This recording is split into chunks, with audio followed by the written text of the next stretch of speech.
من الشيطان الرجيم. بسم الله الرحمن الرحيم. الحمد لله رب العالمين بارئ الخلائق أجمعين، والصلاة والسلام على أشرف الأنبياء والمرسلين حبيبنا وحبيب الله العالمين بالقاسم المصطفى محمد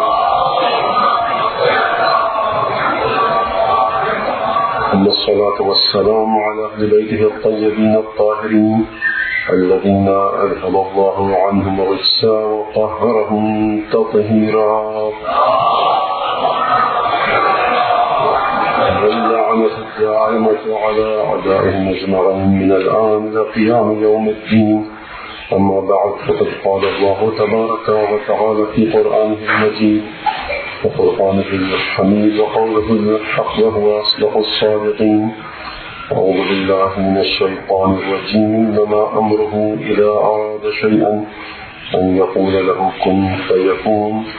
فسبحان الذي بيده ملكوت كل شيء وإليه ترجعون. صدق الله العلي العظيم.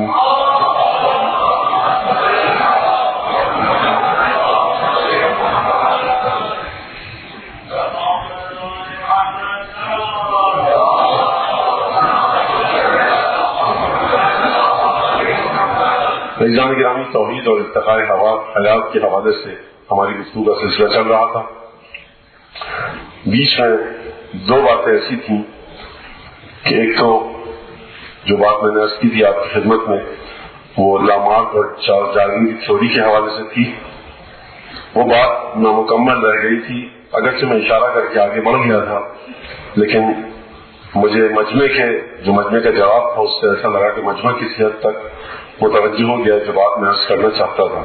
لیکن کیونکہ اس وقت میں نے روایت کا اور حدیث کا حوالہ دیا تھا، اس لیے شاید بہت سے لوگوں کے ذہن میں یہ بات رہ جائے کہ آیت کے حوالے سے اس مسئلے پر گفتگو نہیں ہوئی تھی. ایک تو یہ مسئلہ. دوسرا مسئلہ یہ تھا کہ جو کل کی جو شب گزری، اس میں نے جو عرض کیا آپ کے سامنے کہ پروردگار عالم نے مہیمن، ہیمنہ، بالادستی، بالادست ہونا، تمام کی تمام اشیاء کو، خواہ وہ وجود میں ہو خواہ وہ عدم میں ہو، ان تمام اشیاء کے اوپر پروردگار عالم کی بالادستی ہے. یعنی ہر چیز جو ہے اور جو ہوگی، جو نہیں ہے جو ہوگی، یعنی ہر چیز جسے آپ چیز کہہ سکتے ہیں یا خواہ اسے آپ چیز نہ کہہ سکیں، ان سب کے اوپر پروردگار عالم کا ہاتھ ہے، بالادستی ہے، مہیمن ہے. سورہ حشر کی تقریباً آخری آیت، اور پھر سورہ مائدہ کی 48ویں آیت میں نے آپ کے سامنے پیش کی، جس میں پروردگار عالم نے یہ اعلان کیا کہ وَأَنزَلْنَا إِلَيْكَ الْكِتَابَ بِالْحَقِّ مُصَدِّقًا لِمَا بَيْنَ يَدَيْهِ مِنَ الْكِتَابِ وَمُهَيْمِنًا عَلَيْهِ فَاحْكُم بِمَا أَنزَلَ اللَّهُ. پروردگار نے فرمایا میرے حبیب، ہم نے حق کے ساتھ اس کتاب کو تجھ پر نازل کیا. حق کے ساتھ ہم نے نازل کیا. یہ کتاب، اس کی خصوصیت یہ ہے کہ تصدیق بھی کرتی ہے اور تمام دیگر بقیہ کتب آسمانی کی. اور اس کی ایک اور خصوصیت یہ ہے کہ مہیمن ہے. یعنی کیا مطلب مہیمن ہے؟ یعنی جس طرح سے خداوند تبارک و تعالی مہیمن ہے، احاطہ رکھتا ہے ہر چیز کا. اب جب میں یہ کہہ رہا ہوں لفظ چیز، تو یہ بھی کہنا غلط ہے کہ چیز، لیکن اردو زبان میں تو چھوڑیے، عربی زبان میں کہ جس میں اتنی گستردگی ہے، اتنی وسعت ہے، اتنا پھیلاؤ ہے، عربی زبان میں بھی اس چیز کے لیے سوائے چیز کے کوئی اور چیز وضع نہیں ہو سکے. یعنی عبارت کی اتنی تنگی ہے، الفاظ کا دامن اتنا تنگ ہے کہ الفاظ جب پروردگار عالم کی وحدانیت اور اس کے وسعت وجودی کا، اس کے احاطہ قدرت کا بیان کرے تو اس وقت بھی وہ الفاظ اس قابل نہیں ہوتا کہ بیان کر سکے. تو ایرانی گرامی دیکھیے، مہیمن ہے، خود پروردگار کی ذات مہیمن، اس کی کتاب مہیمن، یعنی ہر چیز پر احاطہ رکھتی ہے. اور پھر میں نے رحمت للعالمین کے حوالے سے ایک نقطہ عرض کیا تھا، اور پھر یہ آیت پڑھی تھی انا للہ و انا الیہ راجعون. یہ تمام چیزیں اپنے ذہن میں رکھیے گا.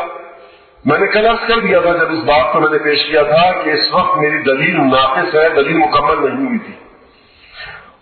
اس بات جو کل میں نے بات پیش کی، آج اس کو مکمل نہیں کروں گا، صرف آپ کے ذہن میں دوہرایا ہے میں نے، یاد دہانی کروائی ہے کہ اسے ذہن میں رکھیے گا. آج ایسا نہیں کہ ہم اس گفتگو کو بالکل چھوڑ دیں گے اور کسی اور طرف نکل جائے گی نانے کلام، نہیں، گفتگو ہمیں اسی موضوع پر کرنی ہے. لیکن ایک تو بات کی مہیمن خدا نے اپنے آپ کو کہا، دوسری بات یہ کہ خدا نے اپنی کتاب کو مہیمن کہا. یہ بات ہے نا سب کے ذہنوں میں. اچھا، ہم آج کتاب پر گفتگو کریں گے کہ کتاب مہیمن ہے تو کس طرح سے ہے. کتاب اگر تمام اشیاء پر بالادستی رکھتی ہے، تمام کتب پر بالادستی رکھتی ہے تو کس طرح سے رکھتی ہے؟ بھائی اب یہ ایک عرفی سی بات ہے، سیدھی سادھی. میں نے یہ کل آپ کی خدمت میں مسئلہ بیان کیا کہ دیکھیے کتاب اور صاحب کتاب میں ایک مطابقت ہونی چاہیے. یہ ہو نہیں سکتا کہ قرآن جیسی کتاب ایک ایسے آدمی پر نازل ہو جائے کہ جس کی روح نے ترقی نہ پائی ہو، جس کی روح نے ارتقا نہ پایا ہو. ہے توجہ نا آپ کی؟ جس کی روح نے ارتقا نہ پایا ہو. بھائی 40 سال تک غاروں میں جا جا کر عبادت کرنی پڑے گی، جب جا کر 40 برس کی عمر میں پھر رسول خدا اس قابل ہوں گے کہ قرآن کریم کو وصول کر سکیں، دریافت کر سکیں. یہ رسول ایسا نہیں ہے کہ غار ہرا میں وحی کو دریافت کرنے سے پہلے یہ رسول مکے کے ان بدوؤں کی مانند تھا. نہیں، میں پھر دوہرا رہا ہوں اس بات کو اور کئی دفعہ دوہرا چکا، لیکن چونکہ مسئلہ اہم ہے اور بات اگر غلط آپ کے ذہنوں میں بیٹھ جائے تو یہ میری ذمہ داری ہے. دیکھیے یہ وہ رسول ہے، یہ یتیم عبداللہ وہ بچہ ہے کہ بچپنے سے ہی ملائکہ کے ساتھ ساتھ ہے، لیکن اس کے باوجود بھی 40 برس کی عمر میں جب ریاضتیں مکمل ہو گئی، وہ تمام ذمہ داریاں، وہ تمام اعمال جو خدا نے سکھائے، پہنچائے، خبر دی، اعلان کیا، ان تمام کاموں کو رسول نے انجام دیا. اس کے بعد 40 سال کے بعد وحی کو دریافت کی، مہیمن علی ذلک، یعنی رسول کی روح نے ترقی کی، اس مقام پر پہنچی ہے.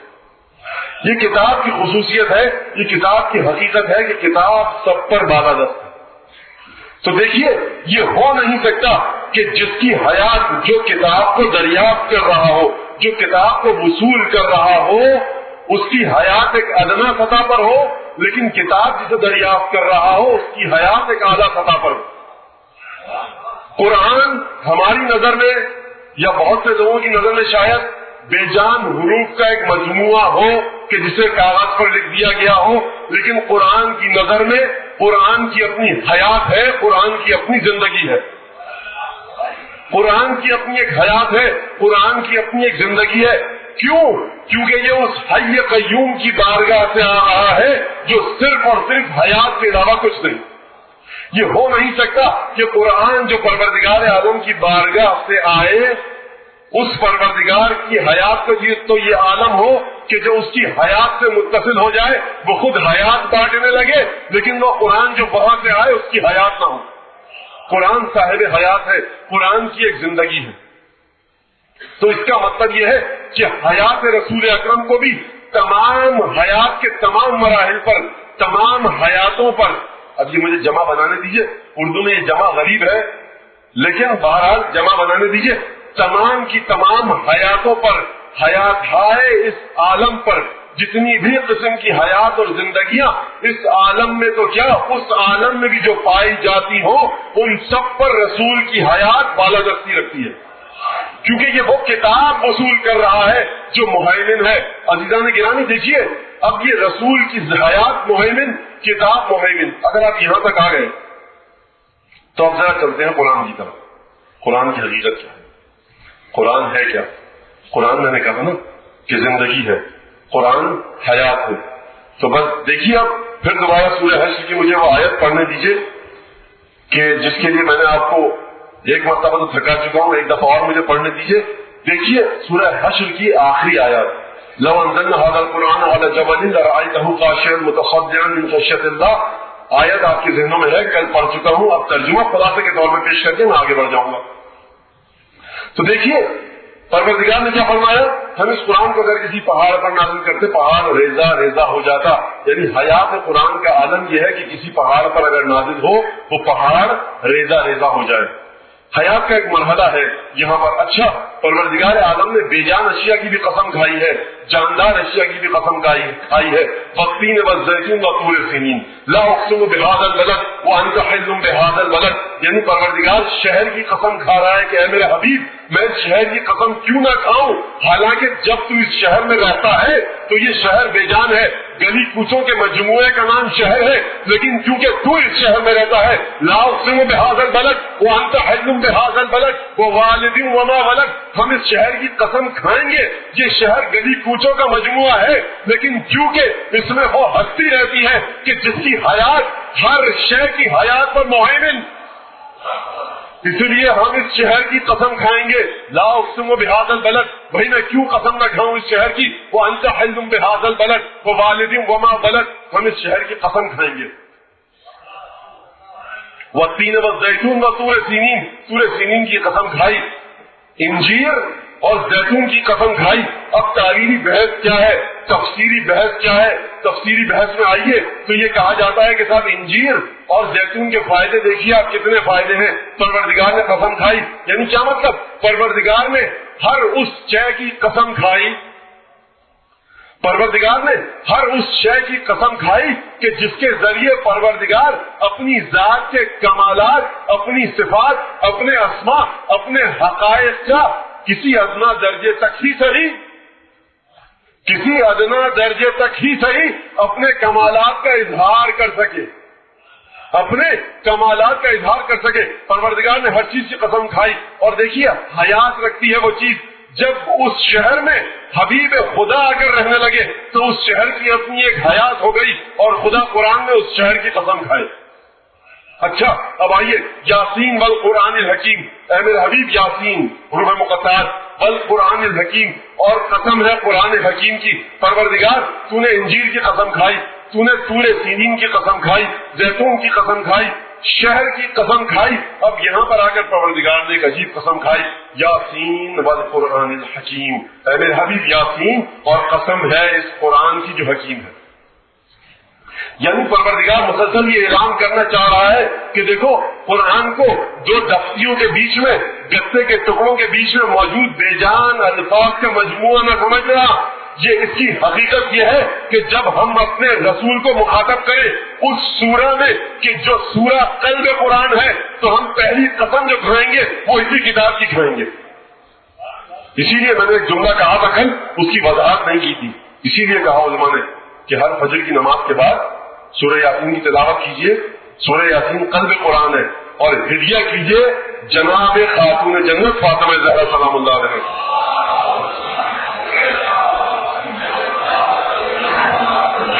کیوں ہدیہ کیجیے فاطمہ زہرا کو؟ رات کیا ہے اس کا؟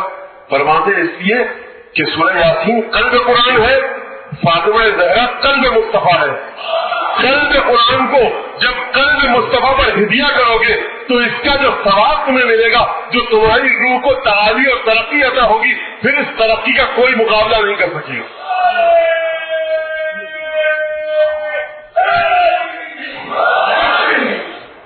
قلب قرآن, قلب مصطفیٰ. اب ذرا اور بات کا واضح کروں کہ وہ کتاب جو مہیمن ہے, اس کتاب کو نہ آپ سمجھ سکتے ہیں کما ہوا حق کو, نہ میں سمجھ سکتا ہوں. اس کتاب کے الفاظ کو ہم پڑھ سکتے ہیں, تدبر اور تفکر کر کے کسی حد تک پہنچ سکتے ہیں, لیکن یہی کتاب اس کے الفاظ کو جب ہم پڑھیں سورہ یاسین کے جو قلب قرآن ہے, یعنی وہ کتاب کہ جس کا احاطہ تمام کتابوں پر ہے, اس کتاب وہ کتاب کہ جس کی حیات مہیمن ہے, اس کتاب کے بھی دل کی بات ہو رہی ہے سورہ یاسین. اور اس دل کو کس کے دل سے متصل کرو؟ فاطمہ زہرا سے جو ختمی مرتبت کا دل ہے. یعنی تم اس قرآن کو جس کی حیات مہیمن اس سے متصل کرو کہ جس کی حیات مہیمن, تو دیکھو تمہیں کیا احانہ ملتا ہے, تمہیں کیا حیمنہ ملتا ہے, تمہیں کیا مہیمن ملتا ہے. تمہاری حیات کس مرحلے پر آ جاتی ہے, تمہاری حیات کس انداز سے ترقی کرے گی. پہلی ترقی تو تمہاری حیات یہ کرے گی کہ دنیا والے دنیا کے جن عیوب کو نہیں دیکھ پاتے, تمہاری حیات اس مرتبے تک پہنچ جائے گی کہ تم دنیا کے عیوب کو دیکھ لو گے. تمہاری حیات اس مرتبے تک پہنچ جائے گی کہ تم صحیح راستے پر چل سکو گے, اس کا انتخاب کر سکو گے. اب دیکھیے عزیزان گرامی, گفتگو یہاں تک آ گئی تو کافی پاپڑ بیلنے پڑتے ہیں، اردو کا ایک محاورہ ہے. لیکن یہی بات اگر اشعار کی صورت میں ہو جائے تو بڑے مختصر سے انداز میں شعر اپنی بات کو بیان کر کے آگے بڑھ جاتا ہے. مختصر سے انداز میں شعر اور شاعر اپنی بات کو بیان کر کے آگے بڑھ جاتا ہے. تو اب یہاں پر مجھے یہ شعر بلکہ کیا ہے، 2 بند ہیں، وہ پڑھنے دیجیے. آپ کی اجازت سے پڑھو. ایک صلی اللہ علیہ محمد علیہ محمد.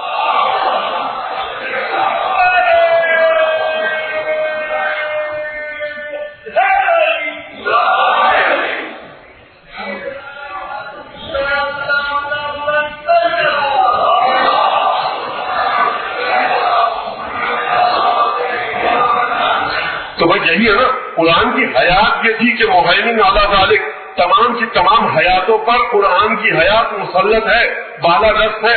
سرکار ختمی مرتبہ کی حیات تمام چیزوں کی حیات پر مسلط ہے. اگر جہنم کی زندگی ہے، اگر جنت کی زندگی ہے، جبرائیل، میکائیل، اسرائیل، اسرافیل، فرشتے جو جہنم پر معمور ہیں، فرشتے جو جنت پر معمور ہیں، یہ تمام کے تمام اگر زندہ ہیں تو سرکار ختمی مرتبہ کی زندگی ان سے کہیں اعلیٰ و ارفع ہے.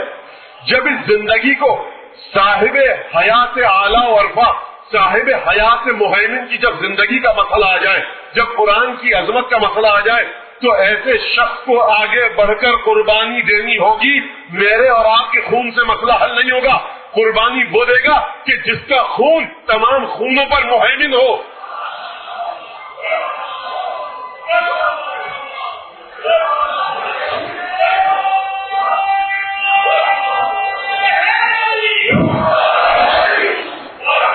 تو عزیزان گرامی، اگر 18 اور 27 سال کا جوان اور نوجوان نظر آتا ہے، 33 سال کا جوان نظر آتا ہے، 6 مہینے کا بچہ نظر آتا ہے، 13 سال کا جوان لڑکپن میں کی حدود میں قدم رکھا ہوا بچہ نظر آتا ہے، اگر بیویاں قید ہوتی ہیں تو یہ مت سمجھیے کہ حادثاتی طور پہ کہانی تھی چل پڑی.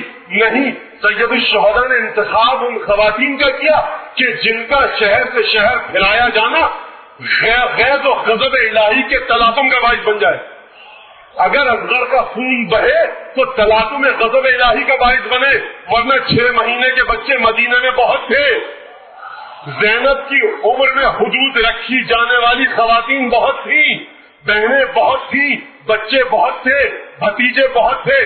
چن چن کے ان کا انتخاب کیا کہ جن کے خون میں یہ طاقت ہو کہ قرآن کی عظمت کی طرح ان کی عظمت بھی قیامت تک کے لیے مہیمن رہے.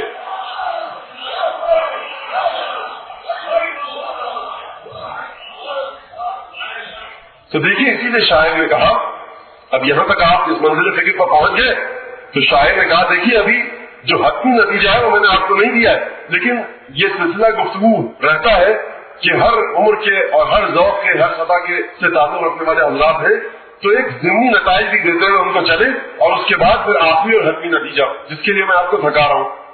عجیب انداز سے شاعر نے کہا کہ دیکھیے، پوشاک اصفیہ کو لئی سوندنے لگے، اپنے کو ماہ و سال غلط لوندنے لگے. پوشاک اصفیہ کو لئی سوندنے لگے، اپنے کو ماہ و سال غلط لوندنے لگے.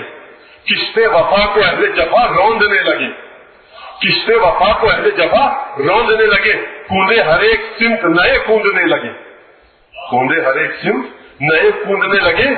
حد یہ ہے زیر نعرہ لگا کر مصاف کا، مصاف کا مطلب ہے عربی میں مقابلہ، کشتی لوا مجھ سے آ کر، اور دیر کہتے ہیں غیر مسلموں کی عبادت گاہوں کو. حد یہ ہے دیر نعرہ لگا کر مصاف کا، کرنے لگے حرم سے تقاضا طواف کا.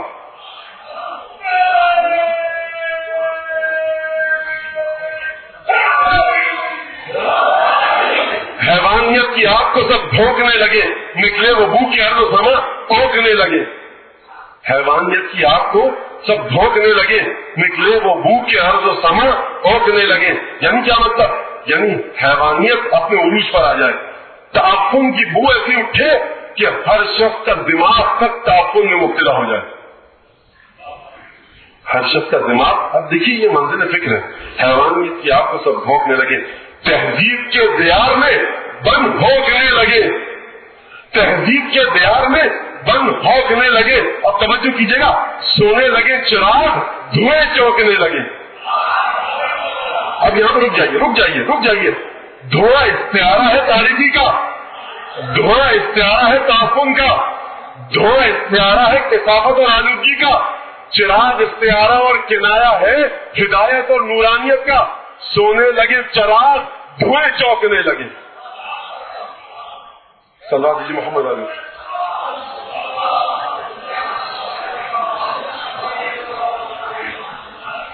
اتنے بھیچے کہ دھوپ میں تارے نکل پڑے، اتنے بھیچے کہ دھوپ میں تارے نکل پڑے اور ٹکر وہ ہو کہ یخ سے شرارے نکل پڑے.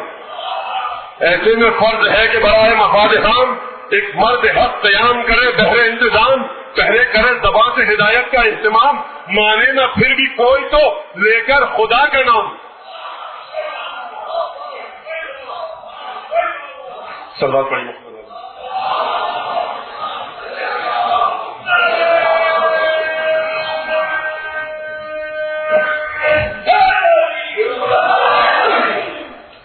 سونے لگے چراغ دھوئیں چوکنے لگے، یعنی مختصر الفاظ میں یہ کہوں کہ ہدایت نورانیت کا مصدر ختم ہو جائے، خاموش ہو جائے، اور تعفن آلودگی گمراہی کے مظاہر ایک دفعہ سر اٹھا کر کھڑے ہو جائیں.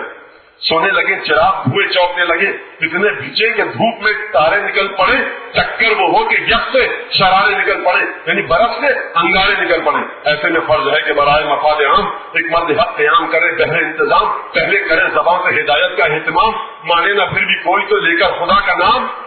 پائے ہوس سے طاقت رفتار کھینچ لے، ہم میدان میں نیام سے تلوار کھینچ لے.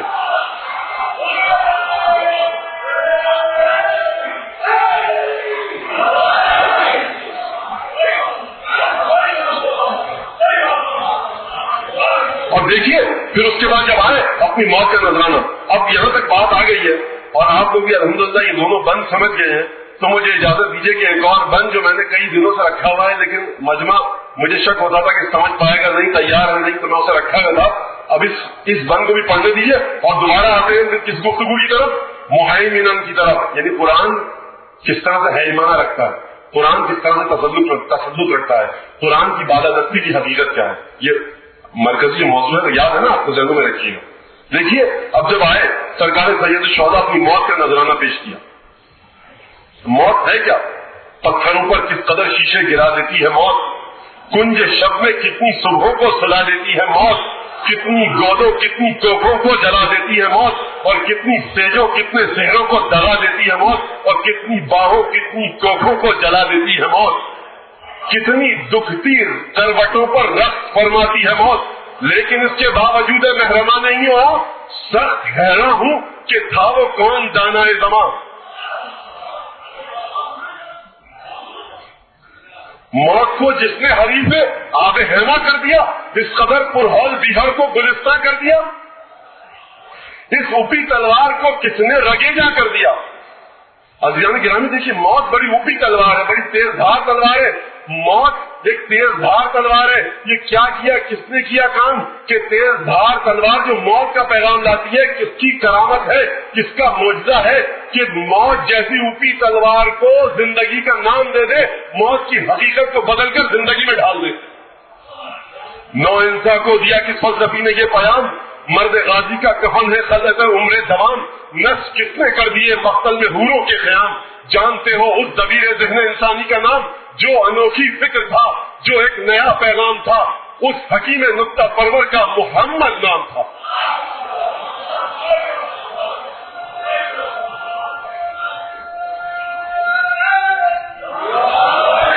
اب سمجھ میں آیا کہ قربانی سید الشہداء تسلسل ہے حکمت محمدی کا.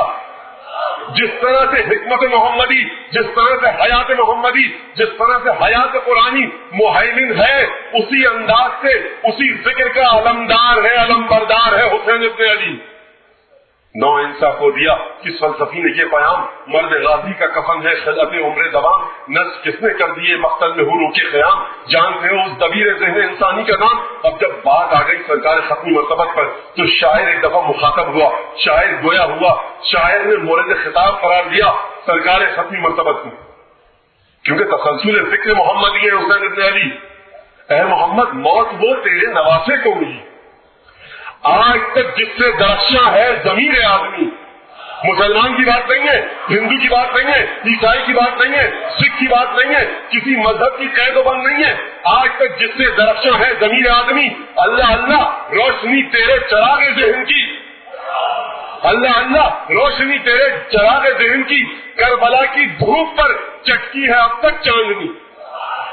دیکھیے چاند کی روشنی میں یہ حقیقت نہیں ہے، اتنی تاب نہیں ہے کہ وہ سورج کی روشنی کا مقابلہ کر سکے، لیکن کربلا میں جو گمراہی تھی اس کی حدت اور تپش گویا دھوپ کی طرح اذیت کنندہ تھی، تکلیف دہ تھی، لیکن سید الشہداء کی ذات کا نور چاند کے نور کی طرح میٹھا، دھیما اور ملائم ہے.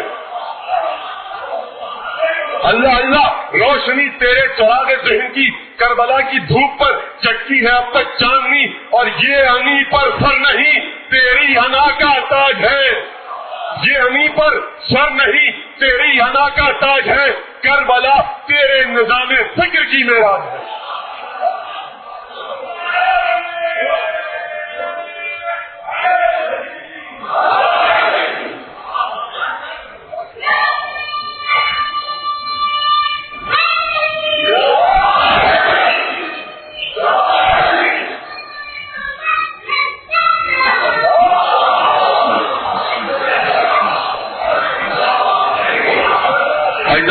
جو آج کل بات کی جا رہی ہے ٹیلی ویژن، ریڈیو، اخبار، جرائد، رسائی میں کہ صاحب محرم آتا ہے، محرم کا مہینہ رواداری کا مہینہ ہے، تو رواداری کی گفتگو کرنا ہی غلط ہے، کیونکہ رواداری کی گفتگو وہاں کی جائے جہاں ٹکراؤ ہو.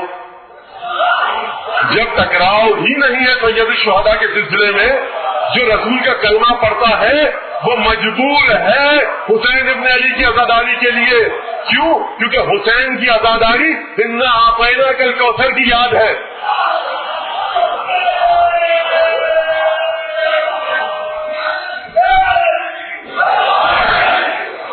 تو رواداری کی بات آپ بڑا کیجیے جہاں کوئی بتوں کی پوجا کر رہا ہو اور آپ نماز پڑھنا چاہیں. رواداری کی بات وہاں کیجیے جہاں آپ قرآن پڑھنا چاہ رہے ہو، کوئی ڈھول تاشا لے کے ناچ گانے کا سامان لے کے آ جائے، ٹکراؤ ہے نا بھائی، رواداری برقرار رکھیے. بھائی محرم میں رواداری کی گفتگو کرنا ہی غلط ہے. محرم میں گفتگو ہونی یہ چاہیے کہ سب سر جوڑ کر بیٹھے اور حیات حسین ابن علی کو سمجھے.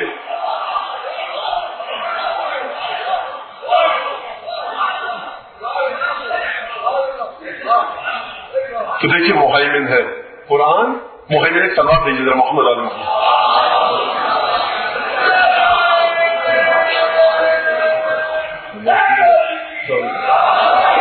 تو اعزامی گرامی دیکھیے مہیمن ہے. انزلنا الیک الکتاب بالحق مصدقا لما بین یدیہ من الکتاب ومہیمنا علی ذلک. تمام چیزوں پر مہیمن ہے، ہیمنہ رکھتی ہے، بالادستی رکھتی ہے، تسلط رکھتی ہے. اس کتاب کی حقیقت یہ ہے کہ زبور اس کتاب کے نیچے، انجیل اس کتاب کے نیچے، توریت اس کتاب کے نیچے. کیوں؟ کیونکہ اس کتاب کی کتاب جس کے پاس آ رہی ہے اس کا مقام عیسیٰ سے بلند، اس کا مقام موسیٰ سے بلند. آدم سے لے کر عیسیٰ تک جتنے بھی پیغمبر آئے، اس خاتم النبیین کا مقام سب سے بلند. اس کی کتاب بھی ایسی ملے گی جس کا مقام سب سے بلند. آئیے ذرا اب سورہ رات میں عجیب انداز سے ارشاد فرمایا خدا نے.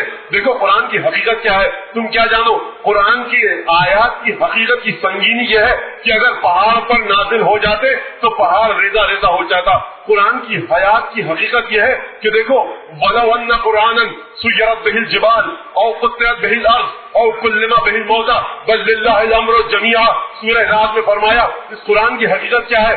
دیکھو اگر کوئی قرآن ایسا ہوتا، اگر کوئی کتاب ایسی ہوتی کہ جس کی آیتوں کو پڑھتے تم، توجہ کیجیے گا، جس کی آیتوں کو جب پڑھتے اور پہاڑوں کو اڑا کر رکھ دیتے.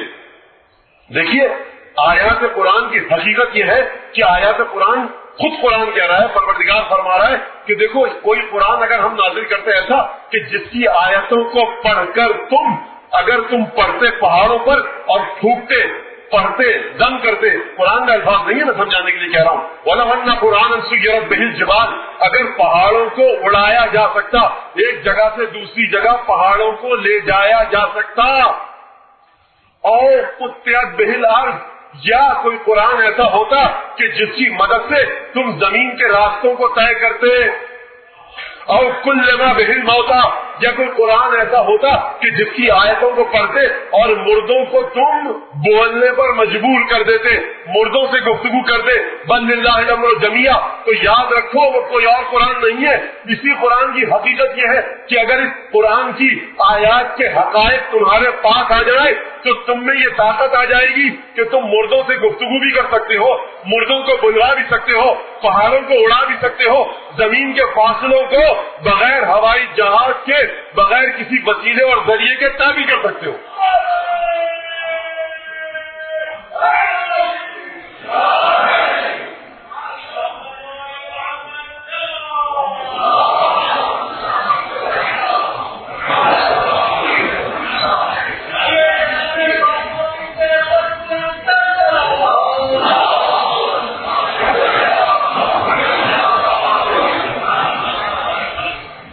تم زمین کے راستوں کو طے بھی کر سکتے ہو اس قرآن کے ذریعے سے, بغیر کسی وسیلے اور ذریعے کے. تم مردوں کو بولنے پر مجبور بھی کر سکتے ہو, اور تم بڑے بڑے پہاڑوں کو ان کی جگہ سے ہلا سکتے ہو. توجہ کیجیے گا, پروردگار نے یہ نہیں کہا آج آپ کہہ سکتے ہیں مولانا ڈائنامائٹ لگائیے, ماؤنٹ ایوریسٹ بھی اگر ہو تو 2 3 4 5 10 سال لگ جائیں گے, لیکن اڑا اڑا کر ڈائنامائٹ سے بارود کے ذریعے پہاڑ چھوٹے چھوٹے ٹکڑوں میں تبدیل ہو جائے گا, اسے ہم ایک جگہ سے دوسری جگہ لے جا سکتے ہیں. یہ کہہ سکتا ہے نا آج کے کوئی نوجوان سائنس پڑھنے والا. تو دیکھیے خدا نے یہ نہیں کہا, خدا نے کہا پہاڑ اپنی پہاڑی صورت پر, جبال اپنی جبال ہونے کی صورت پر باقی رہے اور تم اسے اڑا سکو, ایک جگہ سے دوسری جگہ لے جا سکو. یعنی اگر آپ دیکھیں تو ماؤنٹ ایوریسٹ اڑتا ہوا جا رہا ہو, چیٹو کی چوٹی اڑتی ہوئی جا رہی ہو, بلند 12 پہاڑ دنیا کے اڑتے ہوئے جا رہے ہو. قرآن کی آیتوں کی طاقت یہ ہے, سیرت بہ الجبال او کلم بہ الموتى او قطعت بہ الارض بل للہ الامر جمیعا. یہ قرآن کی حقیقت, یہ قرآن کی خوبصورتی. الف لام را, الف لام را سورہ ابراہیم کا پہلا سورہ. ہم نے ان آیات کو نازل کیا, کتاب انزلناہ الیک لتخرج الناس من الظلمات الى النور. ہم نے کس لیے نازل کیا اس کتاب کو؟ تاکہ تجھ پر نازل کیا تاکہ تو لوگوں کو اندھیروں سے نکال کر روشنی کی طرف لے جائے. انزلناہ الیک لتخرج الناس من الظلمات الى النور. اللہ نزل احسن الحدیث کتابا متشابہا. یہ دیکھیے قرآن کی آیتیں جلدی جلدی پڑھنی ہے, مجھے نہج البلاغہ کی طرف بھی جانا ہے تھوڑا سا, اس لیے میں گفتگو سمیٹتے ہوئے اپنی آپ کے ذہنوں کو اس جگہ لے جا رہا ہوں کہ جہاں مجھے ایک فیصلہ کن نتیجہ آپ کو دینا ہے. اللہ نزل احسن الحدیث, یہ قرآن کیا ہے؟ کتابا متشابہا. پروردگار نے قرآن کو نازل کیا ہے. یہ قرآن کیا ہے؟ سب سے خوبصورت بات قرآن ہے, سب سے خوبصورت چیز قرآن ہے. اللہ نزل احسن الحدیث. اے میرے حبیب انک لتلقی القرآن, اے میرے حبیب تو قرآن کو مسلسل دریافت کر رہا ہے. کس کی بارگاہ سے؟ من لدن حکیم علیم, ایک بہت زیادہ علم اور حکمت رکھنے والے پروردگار کی بارگاہ سے یہ قرآن تجھے عطا ہو رہا ہے. یعنی قرآن کا مقام سمجھ میں آیا؟ قرآن کا مقام ہے عندیت. پروردگار جب قرآن کی توصیف بیان کر رہا ہے, اپنی توصیف بیان کر رہا ہے کہ ہم نے کیسے عطا کیا قرآن, علیم حکیم, بہت علم والا ہے, بہت حکمت والا ہے. یعنی اس قرآن میں تمہیں بڑا علم ملے گا. کتنا علم ملے گا؟ جو قرآن کا علم ہے وہ خدا نے اپنا علم قرآن میں منتقل کیا ہے. وہ علم کہ جو الفاظ میں سما سکتا تھا, جو کتاب میں سما سکتا تھا, وہ حقائق جو زمین پر آ سکتے تھے, پروردگار نے عالم غیب سے ان مسائل کو زمین پر بھیجا ہے. علیم حکیم ہے پروردگار. میں نے کہا نا کہ مولا کائنات نے فرمایا, کیا فرمایا تھا؟ لقد تجلی اللہ فی کلامہ لخلقہ ولکنہم لا یعلمون. اللہ نے اپنی ذات کی تجلی دکھائی ہے قرآن میں, لیکن لوگ نہیں سمجھتے. اے میرے حبیب اس قرآن کو تو دریافت کر رہا ہے, اس قرآن کو وصول کر رہا ہے. کس کی بارگاہ سے؟ من لدن علیم حکیم, اس ذات کی بارگاہ سے دریافت کر رہا ہے جو حکیم بھی ہے اور علیم بھی ہے. یہ حکیم اور علیم کیا ہے؟ دوبارہ چلیے 30ویں آیت سورہ بقرہ کی. پروردگار نے کیا کہا تھا کہ بھائی آدم کا مقابلہ فرشتوں سے ہوا تھا. آیت آپ کے سامنے پڑھ چکا ہوں, دہراؤں گا نہیں. بھائی ذرا آدم کا علم ہے جو بتاؤ. کہا کہ نہیں پروردگار سبحانک لا علم لنا الا ما علمتنا, کوئی علم نہیں ہمارے پاس سوائے اس کے جو تو نے سکھایا. تو بڑے علم والا ہے, تو بڑی حکمت والا ہے. یعنی پروردگار کے علم کی حقیقت یہ ہے کہ جب فرشتوں سے آدم کے علم کا مقابلہ کروائے تو فرشتے پیچھے ہٹ جائیں کہہ کر کہ تو علیم ہے بڑا، تو حکیم ہے. اب وہی علیم وہی حکیم کہ جس کے علم نے وہ علم جب آدم میں آیا، اس علم نے آدم میں آ کر فرشتوں کو شکست دی، یہی علم قرآن میں آیا. بڑی توجہ، انک لتلقی القرآن، اے میرے حبیب تو قرآن کو وصول کر رہا ہے، دریافت کر رہا ہے اس کی بارگاہ سے جو علیم ہے، جو حکیم ہے. وَلَوْ أَنَّ قُرْآنًا سُيِّرَتْ بِهِ الْجِبَالُ، پہاڑوں کا حرکت دے سکتا ہے یہ قرآن، علیم اور حکیم کی بارگاہ سے ہے. اس قرآن کی خصوصیت یہ ہے کہ دیکھو کتاب فصلت آیاتو، اس کتاب کی آیات کو ہم نے بڑی تفصیل کے ساتھ رکھا ہے. انہ لقرآن کریم فی لوح محفوظ، یہ قرآن کریم لوح محفوظ میں ہمارے پاس ہے. یعنی اب بڑی توجہ کیجیے گا، گفتگو مجھے پتا ہے خشک ہو گئی ہے لیکن اس گفتگو کو اسی طرح چلنے دیجیے. قرآن کی گفتگو ہے، سرکار ختمی مرتبت کی گفتگو ہے، یہ اس سے نچلے درجے پر نہیں آ سکتی. یہ تو بڑا افسوس کی بات ہے کہ مجھ جیسا ایک حقیر خادم سید الشہداء کہ اگر سید الشہداء کے خادموں کی فہرست میں میرا نام شامل ہو چکا ہو جب کی بات ہے، اور نہ ہوا ہو تو پھر التماس سے دعا. وہ یقیناً آپ کی دعا میں مجھے اعتقاد ہے، خدا آپ سب کو بھی اور مجھے اور جو جہاں سن رہے ہیں ذکر کو اور کر رہے ہیں کسی بھی حوالے سے ذکر کی خدمت میں مصروف ہے، ان سب کو سید الشہداء اپنے دفتر میں ان کا نام لکھے اپنے خادم کے عنوان سے. تو دیکھیے اعزام گرامی، بڑی توجہ کیجیے گا. کتاب فصلت آیاتو، یہ کتاب ایسی ہے کہ جس کی آیات بڑی تفصیل کے ساتھ ہم نے اپنی بارگاہ میں رکھی ہیں. یہ لوح محفوظ پر ہے. انہ لقرآن کریم، یہ قرآن ہے، کریم ہے، فی لوح محفوظ، یہ لوح محفوظ پر ہے. کوئی سمجھ میں آ گیا قرآن؟ لا یاتیہ الباطل من بین یدیہ ولا من خلفہ، یہ قرآن اس کی حقیقت یہ ہے کہ نہ اس کے پیچھے سے باطل آ سکتا ہے نہ اس کے سامنے سے باطل آ سکتا ہے. وَلَوْ كُنْتُمْ فِي رَيْبٍ مِّمَّا نَزَّلْنَا عَلَىٰ عَبْدِنَا فَأْتُوا بِسُورَةٍ مِّن مِّثْلِهِ وَادْعُوا شُهَدَاءَكُم مِّن دُونِ اللَّهِ. دیکھو ان کنتم صادقین، اگر تمہارا دعویٰ یہ ہے کہ تم قرآن کا جواب لا سکتے ہو. بھائی مہیمن سمجھ میں آ رہا ہے نا؟ اس قرآن کی حیات ہر چیز کی حیات سے آگے. بظاہر بے جان لفظ ہیں لیکن عرب کے بڑے بڑے فصحاء بلغاء اس کے جواب نہ لا سکے. اچھا یہاں تک گفتگو اگر آ گئے تو سن لیجیے ذرا. جب خدا نے کہا سورہ بقرہ میں ان کنتم فی ریب مما نزلنا علی عبدنا فأتوا بسورة من مثله وادعوا شهداءکم من دون اللہ ان کنتم صادقین. پہلے کا 10 سورتیں لے آؤ. اچھا 10 سورتیں نہیں لا سکے تو ایک سورت لے آؤ. تم ایک سورت لے آؤ اگر تم اپنے دعوے میں سچے ہو کہ یہ قرآن غیر اللہ کی طرف سے ہے، جسے ہمارے نبی نے گھر میں بیٹھ کے لکھا ہے، گھر میں بیٹھ کے آیتوں کی تدوین کی ہے، تو اس قرآن کا جواب لے آؤ. ایک سورت کا جواب لے آؤ. بھائی قرآن میں سورہ بقرہ بھی ہے 2.5 سپارے پر مشتمل، اور قرآن میں کل کوثر بھی ہے 2.5 سطروں پر مشتمل. یعنی تم نہ سورہ انا اعطیناک کل کوثر کا جواب لا سکتے ہو، نہ سورہ بقرہ کا جواب لا سکتے ہو، یعنی نہ طویل ترین نہ مختصر ترین کسی سورت کا جواب نہیں.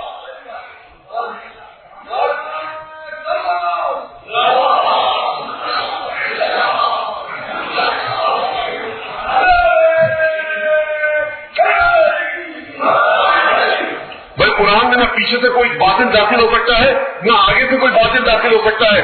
لا یاتیہ الباطل من بین یدیہ ولا من خلفہ، نہ اس کے پیچھے سے کوئی قرآن باطل داخل ہو سکتا ہے نہ آگے سے. تم لوگ ایک سورت نہیں لا سکتے. سورت کی جب بات آئی تو مکے کے جو لوگ تھے یا جزیرہ عرب کے لوگ تھے عربی بولنے والے، انہوں نے کہا اچھا جواب لاتے ہو. پھر کیا جواب لائے؟ یا وضع بنت وضع نقیق تنقین نصفک فی الماء ونصفک فی الطین للماء تقدرین ولا الشارب تمنعین. ایک سورت لے کر آئے. سورت کا ترجمہ سنیے، ہنسنا نہ ہنسنا آپ کی مرضی ہے. اب قرآن کا جواب لائے. اے مینڈکی جو 2 مینڈکوں کی اولاد ہے، ٹرٹراتی رہے تجھے جتنا ٹرانا ہے. آدھا پانی میں رہتی ہے تو اور آدھا خشکی میں، نہ پانی کو گندا کرتی ہے نہ تالاب میں پانی پینے والے کو پانی پینے سے روکتی ہے. یہ کیا بات ہوئی؟ کیا قافیے ملا دینا جواب لانا ہے؟ کیا قافیے ملا دینا جواب لانا ہے؟ نقیقاً تنقین یہ کہا.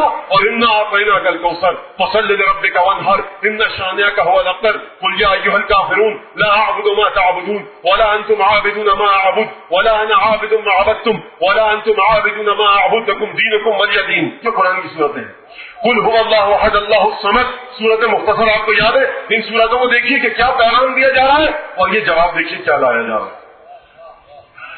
قرآن کی حقیقت تو یہ ہے کہ حضرت موسیٰ اور حضرت خضر کا واقعہ یقیناً آپ سب نے پڑھا ہوگا کہ بڑا لمبا قصہ ہے، مجھے اس قصے میں نہیں جانا. قرآن کی حقیقت اور حیثیت یہ ہے کہ ایک قریے میں گئے فاتو اہل قریۃ، اور اس کے بعد ایک قریے میں گئے، ایک بستی کے پاس گئے، وہاں پر جا کر فاستطعما اہلھا، تو حضرت موسیٰ اور خضر نے بھوکے تھے، کہا بھائی کچھ کھانے کو ہے تو دے دو، بھیک نہیں مانگ رہے تھے، پیسے دے دو کھانے، انہوں نے کہا فابوا ان یضیفوہما، تو انہوں نے انکار کیا کہ انہیں مہمان بنانے سے اپنا۔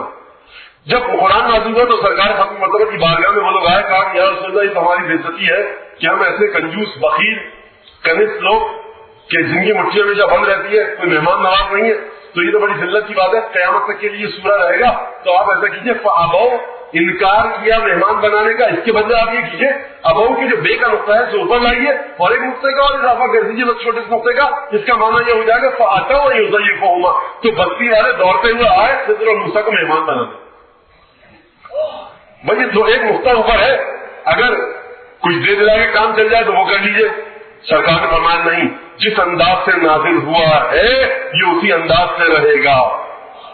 ما ابدلہ من تلقاء نفسی، میں اپنی جانب سے اس قرآن میں کوئی تبدیلی نہیں کر سکتا، یہ جس انداز سے آیا ہے اسی انداز سے رہے گا۔ اور سمجھ میں آیا قرآن کی حقیقت کیا ہے، کس انداز کی قرآن کی حقیقت ہے، اور یہ قرآن کے بارے میں فرمایا دیکھو وَنَزَّلْنَا عَلَيْكَ الْكِتَابَ تِبْيَانًا لِكُلِّ شَيْءٍ، قرآن ہم نے تجھ پر نازل کیا ہے حبیب جس میں ہر شے کا بیان ہے، فِيهِ هُدًى وَرَحْمَةً وَبُشْرَىٰ لِلْمُسْلِمِينَ، اور اس قرآن میں ہدایت ہے، رحمت ہے، خوشخبری ہے مسلمین کے لیے۔ اور سمجھ میں آیا قرآن یا نہیں آیا؟ یہ بھائی آیتیں ہیں، ترجمہ کر کے آگے بڑھ رہے ہیں، یہ قرآن کی حقیقت۔ تو اب چلیے دیکھیے عجیب انداز ہے، جناب حاکم نیشاپوری نے مستدرک علی الصحیحین میں کیا کہا، کنز العمال میں متقی ہندی نے کیا کہا، اور دیگر کتب اہل سنت برادران کی جو نہایت قابل احترام محدث ہیں انہوں نے کیا کہا کہ سرکار ختم مرتبہ نے فرمایا علی مع القرآن والقرآن مع علی، علی قرآن کے ساتھ ہے، قرآن علی کے ساتھ ہے۔ یعنی اگر قرآن کا مرتبہ عالم غیب میں یہ کہ وہ لوح محفوظ پر پروردگار کی بارگاہ میں، تو علی قرآن کے ساتھ لوح محفوظ پر، اگر قرآن نازل ہو جبرائیل کے ساتھ تو علی قرآن کے ساتھ، اگر قرآن نازل ہو قلب مصطفیٰ پر تو قرآن کے ساتھ ساتھ علی۔ اگر تم قرآن کے ان حروف کا جواب نہ لا سکو، کبھی نہیں لا سکو گے، تم تمام جن اور انس کو لے آؤ، قرآن کا جواب نہیں لا سکو گے، تو دیکھو علی قرآن کے ساتھ ہے، قرآن علی کے ساتھ ہے، اسی طرح سے تم علی جیسا کوئی انسان نہیں لا سکتے۔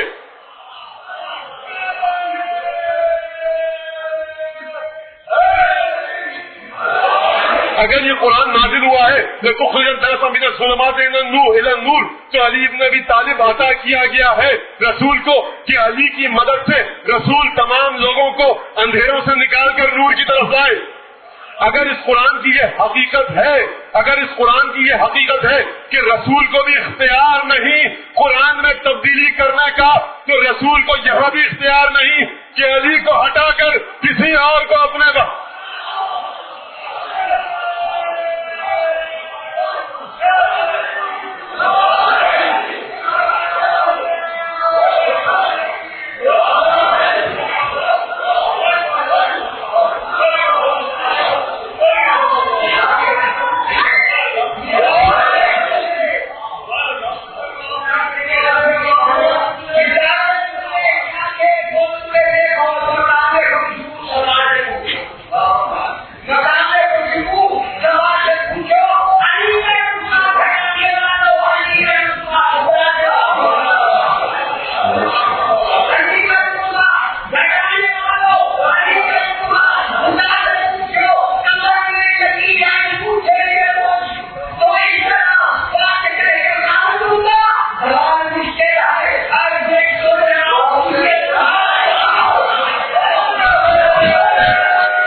انشاءاللہ کہ ایسے ہی ہم سب کی مدد کی جامع المومنین آئے قبر میں، اور ہمارے اعمال ایسے ہوں کہ ہم اپنے تعلق کو اس دنیا میں برقرار کر سکیں امیر المومنین کے ساتھ۔ تو دیکھیے اب یہ بات کیا ہو گئی کہ نعوذ باللہ ہم یہ کہنا چاہ رہے ہیں کہ حضرت امیر سرکار ختم مرتبہ سے ان کا رتبہ آگے بڑھ گیا، نہیں، ہم یہ نہیں کہنا چاہ رہے. کیوں بھائی؟ جب ایک چیز کی حقیقت دوسری چیز سے اور دوسری چیز کی حقیقت اسی پہلی چیز سے، تو رتبہ بڑھانے کی بات نہیں، ان کی معیت ہے ساتھ ساتھ. یہ امام بخاری نے لکھا، امام نسائی نے لکھا، ترمذی شریف میں یہ موجود ہے، یا علی انت منی و انا من، کہ علی میں تجھ سے ہوں تو مجھ سے ہے. اور دیکھیے جب اب وہ نتیجہ میں نے آپ کو دے دیا. اب جناب امیر المومنین کی حیات کے بارے میں یہ کہنا کہ صاحب کیا تھی، کیسی تھی، کیوں تھی، یہ ایک الگ گفتگو ہے، یہ ایک الگ مرحلہ ہے. جناب امیر کی حیات کے کسی بھی گوشے کو، جناب امیر کے کسی بھی فیصلے کو کسی بھی عام انسان کی طرح سے پرکھا نہیں جا سکتا، کیونکہ یہ فیصلہ علی بن ابی طالب نہیں کر رہے. در حقیقت یہ فیصلہ قرآن کا فیصلہ ہے، کیونکہ علی قرآن کے ساتھ ہے، قرآن علی کے ساتھ ہے. اور فرمایا لن یتفرق حتی یرد علی الحوض. دیکھو قرآن علی کے ساتھ ہے، علی قرآن کے ساتھ ہے، یہ دونوں کبھی ایک دوسرے سے جدا نہ ہوں گے حتیٰ یہاں تک کہ حوض کوثر پر مجھ سے آ کر مل جائیں. یہ مرحلہ ہے حیات علی بن ابی طالب. تو دیکھیے عجیب مرحلہ فکر ہے، عجیب حیات ہے، عجیب زندگی ہے. یا علی انت منی و انا منک. جب حضرت ختمی مرتبہ کی ولادت ہوئی تو جناب فاطمہ بنت اسد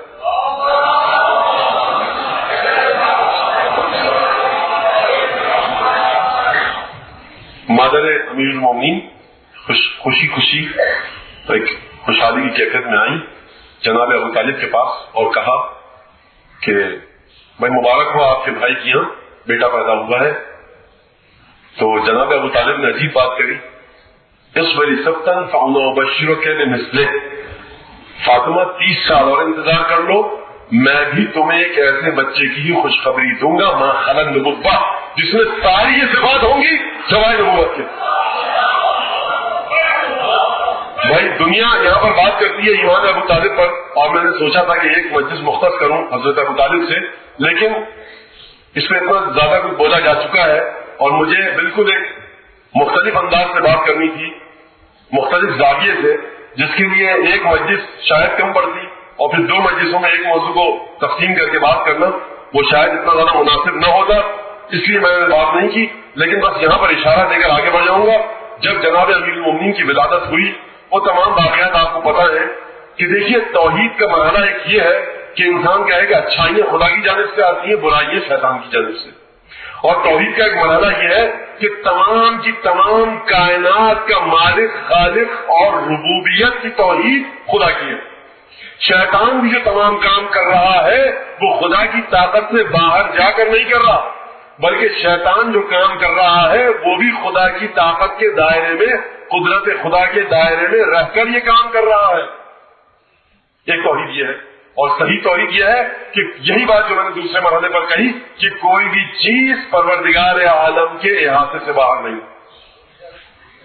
آئے امیر المومنین کے پاس حضرت ابو طالب، ہاتھوں میں اٹھایا بچے کو اور یہ کہا یا رب یاد الغسق الدجی والقمر المبترج المضی بین لنا من حکمک الجلی ماذا تری فی حکم الصبی.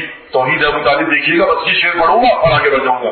اے پروردگار، ابو طالب کہہ رہے ہیں کہ اے پروردگار، اے اندھیری رات کے پروردگار اور اے چمکتے ہوئے دن کے پروردگار. یعنی پروردگار رات بھی تو نکالتا ہے، دن بھی تو نکالتا ہے. یا رب یاد الغسق الدجی والقمر المبتلج المضی، اندھیری رات کے پروردگار، چمکتے ہوئے چاند کے پروردگار. یعنی یہ نہیں کہ چاند اگر حیات کا پیغام لاتا ہے، نورانیت لاتا ہے تو وہ خدا کی طرف سے ہے، اندھیری رات کسی اور کی طرف سے نہیں. یا رب یاد الغسق الدجی والقمر المبتلج المضی، چمکتے ہوئے چاند کا خالق بھی تو ہے، رات کا خالق بھی تو ہے. یہ ہے توحید ابو طالب. بین لنا من حکمک الجلی ماذا تری فی حکم الصبی. پروردگار، یہ مرحلہ ایمان ابو طالب دیکھیے کہ خدا سے براہ راست گفتگو ہو رہی ہے. پروردگار، یہ جو بچہ میرے ہاتھوں میں ہے نا، اپنے روشن حکم سے مجھے بتا کہ تیرا ارادہ اس بچے کے نام کے بارے میں کیا ہے.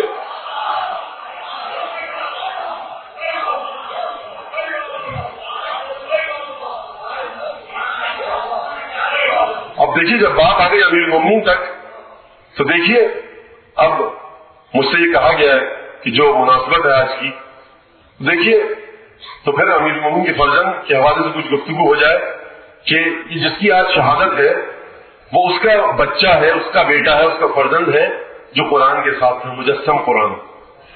اور آپ کو حیات اگر دیکھنی ہے ابوالفضل عباس کی تو دیکھیے 27 ہجری میں حضرت ابوالفضل عباس کی ولادت ہوئی ہے اور تقریباً 60 ہجری کہہ لیجیے میں شہادت ہوئی ہے، کیونکہ محرم 61 ہجری کا وہ.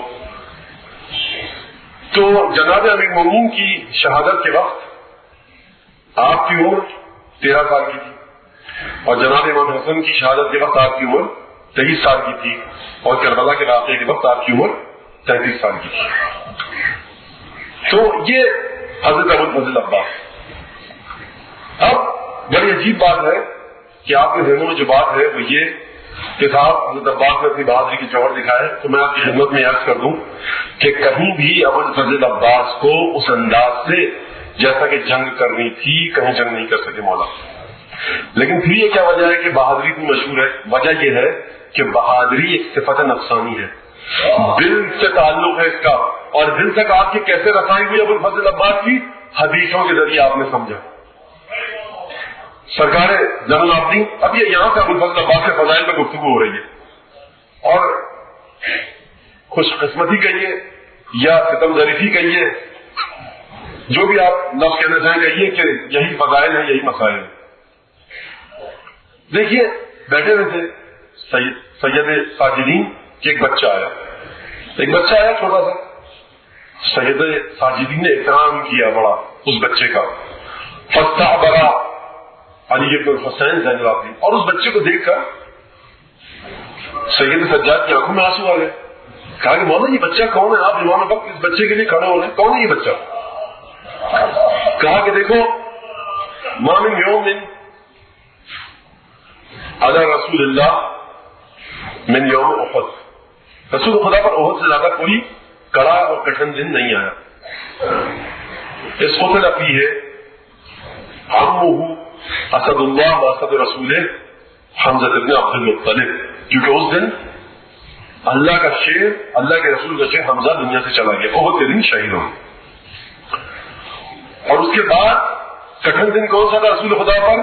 جنگ موتا، کہ جہاں پر جعفر طیار شہید ہوئے.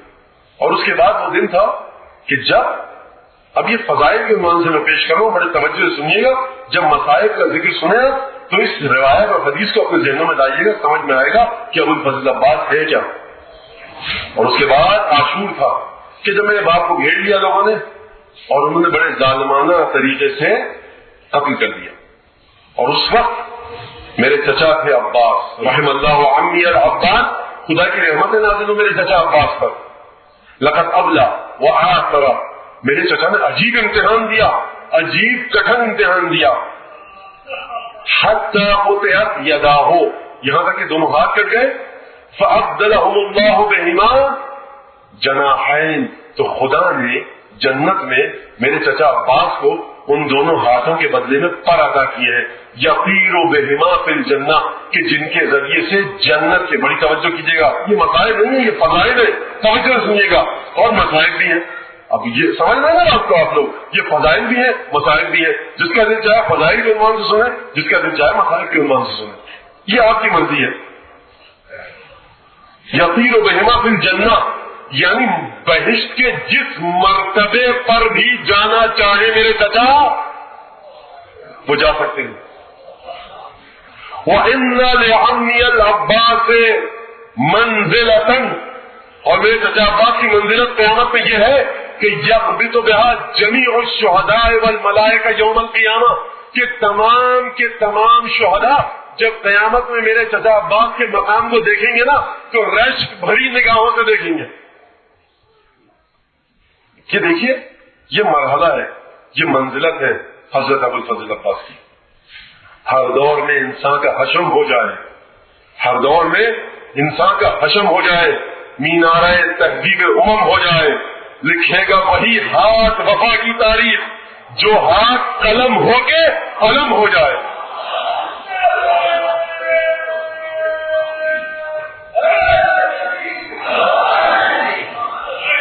مینارہ تہذیب امم ہو جائے، ہر دور میں انسان کا حشم ہو جائے، لکھے گا وہی ہاتھ وفا کی تعریف جو ہاتھ قلم ہو کے قلم ہو جائے۔ کیا یہ غم دیکھیے، توریہ دیکھیے، زومانے گفتگو دیکھیے، خدا کی قسم بڑا عمدہ شعر ہے۔ میری نظروں سے آج تک ایسا شعر، ایسی ربائی نہیں گزری ہے۔ دیکھیے کہ ابو الفضل عباس جب جاؤ کان واللہ مستکمل الایمان نافذ البصیرہ، ہمارے چچا عباس ایمان کے آخری درجے پر تھے۔ یہ ایمان کا آخری درجہ کیا ہے؟ سلمان ایمان کے آخری درجے پر تھے، غیر تھے، اہل بیت میں سے ہو گئے، تو سوچئے جو 10ویں درجے پر ہو اور اہل بیت میں سے ہی ہو، وہ کہاں ہوگا؟ سلمان جب غیر تھے اہل بیت ہو گئے، جو اہل بیت میں ہوتے ہوئے ترقی کرے وہ کہاں ہوگا؟ سلمان 10ویں درجے پر ہے، ایمان کے آخری درجے پر ہے۔ فرمایا سلمان من اہل البیت، سلمان بحر لا ينضب وکنز لا ينفد، سلمان ایسا خزانہ ہے جو کبھی ختم نہیں ہوگا، ایسا سمندر ہے جس کی تہ تک نہیں پہنچا جا سکتا۔ تو سوچئے جو ہو صلب علی ابن ابی طالب سے، جس نے شیر ام البنین پیا ہو، وہ کتنا عظیم گہرا سمندر ہوگا، وہ کتنا بڑا خزانہ ہوگا۔ اس لیے حضرت آیت اللہ العظمیٰ السید علی قاضی طباطبائی کو کہ جب آپ اخلاقی ترقی اور عرفانی ترقی کی منازل طے کر رہے تھے، کبھی نجف، کبھی کربلا، کبھی امام حسین کی زری، کبھی امیر المومنین کی زری، کبھی اس کی زری، اس امام زادے کی، کبھی اس امام زادے کی، کبھی یہاں امام کے پاس، کبھی اس امام کے پاس تھے، تو کربلا میں کسی نے آ کر اطلاع دی۔ اب اطلاع دینے کا انداز کہتا ہے یہ چھوڑ دیجئے، کہا کہ دیکھو جاؤ عباس کے حرم میں، کیونکہ اس وقت عباس تمام اولیاؤں کا سید و سردار ہے، اس کے حرم میں جاؤ، جو چاہتے ہو وہاں سے ملے گا۔ کوئی کہتا ہے کہ حاجت کی درپیش بڑی خطرناک، بڑی مہم، اہم چیز مسئلہ تھا، تو میں نے دعا کی، دعا کرتے کرتے کرتے کرتے آنکھ لگ گئی، تو میں نے دیکھا کہ حضرت عباس کو خواب میں دیکھا۔ جب میں نے دیکھا تو میں نے خواب میں عرض کی کہ مولا ابو الفضل عباس، یہ حاجت ہے میری، اس کو پورا کیجیے، آپ کی بڑا مقام ہے، بڑی منزلت ہے۔ حضرت عباس نے درخواست بھیجی، شفاعت بھیجی رسول خدا کی بارگاہ میں، وہاں سے جواب آیا، جو خواب ہے پڑھا ہے میں نے، آپ کے سامنے پیش کر رہا ہوں۔ کہا کہ نہیں، اس آدمی کے کو یہ چیز نہیں ملے گی اور یہ چیز حتمی ہو چکی ہے۔ ملائکہ گئے رسول خدا کی بارگاہ میں اور کہا کہ ابو الفضل عباس نے درخواست بھیجی ہے، کہا کہ عباس کو لا کر جواب دو اس خواب کے مطابق کہ بھائی دیکھو یہ بات حتمی ہو چکی ہے، اب اس کا تقاضا مجھ سے نہ کریں۔ ایک دفعہ کہتا ہے کہ خواب میں نے دیکھا جو ملائکہ بارگاہ ختمی مرتبت میں تھے، ایک دفعہ کوہرام مچ گیا، ملائکہ میں کھلبلی مچ گئی۔ کہا کہ کیا ہو گیا؟ کہا کہ سرکار ابو الفضل عباس خود تشریف لا رہے ہیں آپ کی بارگاہ میں۔ ملائکہ میں کوہرام مچ گیا، ایک ہلچل مچ گئی۔ کہا کہ السلام علیکم، یا سلام کیا، یا رسول اللہ یہ حاجت ہے اس شخص نے مجھ سے دعا کی ہے، یا میرا نام جو آپ نے مجھے عطا کیا ہے باب الحوائج، یا وہ لے لیجئے مجھ سے چھین لیجئے، یا اس کی حاجتوں کا ادا کیجیے۔ باب الحسین یا ابو الفضل عباس، مومن کو یہ کہا گیا ہے۔ اب دیکھیے زیارت پہ آئیے ذرا، السلام علیکم یا ابو الفضل عباس، سلام ہمارا آپ کا، آپ کون ہیں؟ سلام اللہ و ملائکتہ و سلام و ملائکتہ المقربین، اے ابو الفضل عباس خدا کا سلام ہو آپ پر اور خدا کے مقرب بندوں کا، یعنی ابو الفضل عباس کی بارگاہ ہے خدا بندی میں منزلت یہ ہے کہ خدا بھی سلامتی بھیج رہا ہے، جبرائیل سلام کر رہے ہیں، اسرائیل سلام کر رہے ہیں، میکائیل سلام کر رہے ہیں، اسرافیل سلام کر رہے ہیں، یعنی تمام کے تمام وہ فرشتے جو عرش الہی پر ہیں وہ سلام کر رہے ہیں ابو الفضل عباس۔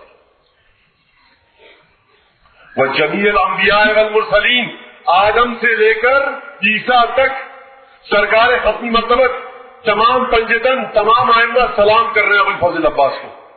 یہ سلامتی ہے ابو الفضل عباس کے لیے۔ وہ عباد اللہ الصالحین، تمام نیک بندوں کا سلام ہو آپ پر ابو الفضل عباس۔ جئتک یبن امیر المومنین وافدا الیک وقلبی لکم سلم ونصرتی لکم معدہ، اے ابو الفضل عباس میں جو آپ کی زیارت کے لیے کربلا میں آیا ہوں، میری مدد آپ کے لیے تیار ہے، میرا قلب آپ کے مقابلے میں سر تسلیم میرے قلب کا خم ہے، میں آپ کا خادم، میں آپ کا نوکر، جو آپ کا حکم ہو اس کے ساتھ ہوں میں۔ فجزاک اللہ فنعم الاخ المواسین. ہے وہ ابو الفضل عباس. دیکھیے ایک دفعہ میں اور آپ کہتے ہیں, ایک دفعہ پانچویں امام کہتے ہیں. وہ بات کچھ اور ہے پانچویں امام کی. فنعم الاخ المواسین. ہے ابو الفضل عباس, کیا قربانی دی آپ نے اپنے بھائی کے لیے؟ یہ جو ترجمہ کر رہا ہوں میں, یہ نعم سے نکالا ہے میں نے. فنعم الاخ المواسین, کیا ایثار کا مظاہرہ کیا؟ ہم کہتے ہیں صاحب ابو الفضل عباس نے مشکلات جو ہیں درپیش ہوئی. نہیں عزیزان گرامی, یہ تو وہ امتحان ہے عباس کے جو ہم دیکھ رہے ہیں, لیکن نگاہ امامت امتحان کو نہیں دیکھ رہی. ظاہری نگاہ امامت قلب ابو الفضل عباس کو دیکھ رہی ہے. اس کی منزلت یہ ہے کہ اس قلب پر خدا کا سلام ہے, آدم کا سلام ہے, یعقوب اور یونس اور ابراہیم اور نوح اور موسیٰ اور عیسیٰ کا سلام ہے اس قلب پر, ختمی مرتبت کا سلام ہے اس پر. عباس نام ہے مرضی حسین کا. یہ جو آپ کبھی بھی سنتے ہیں نا کہ سید الشہداء نے کہا کہ اب میں عباس کو نہیں سمجھا سکتا, بہن زینب تم سمجھاؤ, استغفر اللہ ربی واتوب الیہ. یہ عباس کی منزلت نہیں ہے.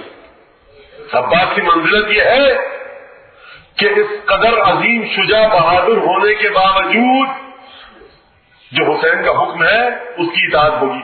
آج کے لے نعرہ سنتے ہوں گے نا, طریقت اور شریعت. مولانا آپ طریقت کے نہیں ہیں, آپ شریعت والے ہیں, ہم طریقت والے ہیں. یہ سارے ڈھکول سے پاکستانی ساخت کے اسلام اور عرفان میں آپ کو نظر آئیں گے. یہ پاکستان میں ساری اس طرح کی چیزیں آپ کو نظر آئیں گی. یہ پاکستانی ساخت کے اسلام کی بات کر رہا ہوں, جو نجف اور قم میں عرفان اور اسلام ہے اس کی بات نہیں کر رہا. یہ آپ طریقت کے نہیں, شریعت کے, ہم طریقت کے. تو دیکھیے ابو الفضل عباس کے خیام سے نکلنے کو, فرات تک جانے کو, پانی بھر کر واپس آنے کو اور شہادت تک کو دیکھ لیجیے آپ. شریعت اور طریقت کا درد دے دیا عباس نے. طریقت کیا ہے؟ معرفت الہی. جب عباس جا رہے ہیں تو کیا کہا جا رہا ہے؟ بس آپ اس منزل تک آ گئے. مجھے بعض بچوں نے کہا تھا کہ مولانا آپ فضائل پڑھیے گا مولا کے. تو دیکھیے اس سے زیادہ آپ فضائل پڑھے نہیں جا سکتے. نہ کہ نہیں ہے مولا کے فضائل, مولا کے فضائل بہت ہیں, لیکن وقت کو بھی دیکھنا ہے اور ظاہر سی بات ہے کچھ اور مجبوریاں بھی ہیں. تو دیکھیے ایک دفعہ روز عاشور وہ مرحلہ آیا کہ جب مقتل میں جس جملے کو ہر پڑھنے والا پڑھتا ہے نا تو ایک دفعہ دھڑک کے رہ جاتا ہے, فاستأذن العباس اخاہ الحسین. بس ایک دفعہ جب عباس نے دیکھا نا کہ حسین تنہا رہ گئے ہیں تو حسین سے عباس نے مرنے کی اجازت مانگی. مجھے جیسے میں نے شہزادہ اکبر کی مسائل پڑھے تھے دھیرے دھیرے, مجھے آپ کی اجازت ہو اگر یقیناً ہے تو میں بہت دھیرے دھیرے مسائل کی منزلیں طے کرنا چاہتا ہوں. وقت گزر چکا ہے ہمیشہ کی طرح, لیکن مجھے اجازت دیجیے کہ بہت آرام سے مسائل پڑھوں ابو الفضل عباس کے. فاستأذن العباس اخاہ الحسین. عباس کو اپنے بھائی سے مرنے کی اجازت مانگی. ایک دفعہ جب مولا نے دیکھا نا کہ عباس سامنے کھڑے ہیں, مولا لقد ضاق صدری, مولا اب عباس کے سینے میں طاقت نہیں ہے. مولا قاسم کو میں نے چلنا سکھایا تھا اور محمد میری گودوں کے پالے تھے, علی اکبر بھتیجا تھا. مولا وہ جنہیں میں نے چلنا سکھایا تھا, جنہیں گھوڑے پر سواری میں نے سکھائی تھی, جنہیں تلوار پکڑنا میں نے سکھائی تھی, وہ تو جان شہادت پی کے چلے گئے اور عباس اپنے بچوں کے لاشیں اٹھا اٹھا کر. ایک سبب تو یہ ہے مولا. دوسرا سبب یہ ہے کہ ظالم دیکھیے خیموں کے کتنے نزدیک آ کر آپ کو للکار رہے ہیں. عباس میں ہمت نہیں ہے کہ یہ دشمن خیموں کے اتنے نزدیک آئے, رسول کی بیٹیاں خیموں میں, فرزند رسول خیموں میں, عباس زندہ ہو اور یہ دشمن خیموں کے پاس آ جائے. میں کہوں گا عباس بڑی فکر ہے خیموں کی, اور ایک آج شان غریبوں میں ہوتے تو یہ انہیں خیموں میں بھی آگ لگے گی. عباس اچھا جا رہے ہو, جاؤ جاؤ عباس, لیکن میں کہوں گا مولا ذرا ایک نظر زینب کی خیمے میں بھی ڈال دیجیے. بہن سے کس طرح سے اجازت لی, آئے. جانتے ہیں نا ایک ننھی سی بچی ہے جو بھتیجی ہے, بیٹی ہے مولا حسین کی, بڑی محبت کرتے ہیں. اس چچا بھتیجی میں بڑی محبت ہے, بڑی محبت ہے عباس کو. چچا ذرا پانی لے آئیں گے. جب حسین نے یہ دیکھا تو مقتل کے الفاظ ہیں. عباس جنگ کی بات نہیں کی مولا نے, فاطلب لهؤلاء الاطفال قليلا من الماء. عباس اگر جا رہے ہو نا تو تھوڑا سا پانی ان بچوں کے لیے لے آؤ. دیکھیے ابو الفضل عباس جو پانی لینے گئے ہیں، میرا 5واں امام فرماتا ہے لعن اللہ من حال بینک و بین ماء الفرات. اے میرے چچا عباس، لعنت ہو اس پر خدا کی کہ جس نے آپ کو فرات تک پہنچنے سے روکا. عباس گھوڑے پر سوار ہوئے، ایک ہاتھ میں علم لیا، مشکیزہ حمایل کیا، دوسرے ہاتھ میں تلوار پکڑی، گھوڑے کو ایڑ لگائی. میرا دل کہتا ہے کہ دروازہ خیمہ سے صرف حسین نہیں دیکھ رہے ہوں گے، زینب کے بھی دل، قلب اور آنکھیں عباس کا تعاقب کر رہی ہوں گی. میں کہوں گا بی بی سکینہ سے، بی بی سکینہ بھیج تو دیا چچا کو پانی لینے، لیکن یاد کیجئے گا جب شام غریبہ آئے گی نا کانوں سے گھور چھینیں گے، آپ بڑا یاد کیجئے گا چچا کو. عزیزان گرامی، عباس دریا کی ترائی میں پہنچے، مشکیزہ لیا، مشکیزہ بھرا، 5000 کا دستہ نہر پر تعینات تھا. کسی میں ہمت نہیں ہے کہ ام البنین کے چاند سے ٹکر لے سکے. جانتے ہیں نا کہ ابو الفضل عباس کی خوبصورتی اتنی زیادہ تھی کہ کہا جاتا تھا اہل بیت کے گھرانے کا چاند، ام البنین کا چاند. میں کہوں گا بی بی ام البنین سے ہاتھوں کو جوڑ کر، بی بی ام البنین بس ذرا صبر سے مدینے میں ہے، کام لیجیے گا، ابھی یہ چاند کھا کے کربلا میں ڈوب جائے گا. دوبارہ گھوڑے پر سوار ہوئے، مشق حمایل کی، ہاتھ میں علم لیا، آگے بڑھتے ہیں، تلوار سے حملہ کرتے ہیں، نجس پڑھتے جاتے ہیں، حملہ کرتے جاتے ہیں. عزیزان گرامی، جب ہمارے ساتھ میں دیکھا نا کہ مشکیزہ لے کر عباس خیمے کی جانب دوڑتے ہوئے جا رہے ہیں، گھوڑا دوڑاتے ہوئے جا رہے ہیں، ایک دفعہ پکارا کہ دیکھو یہ پانی خیموں میں نہ جانے پائے، ہر طرف سے تیروں کی بوچھار کر دو.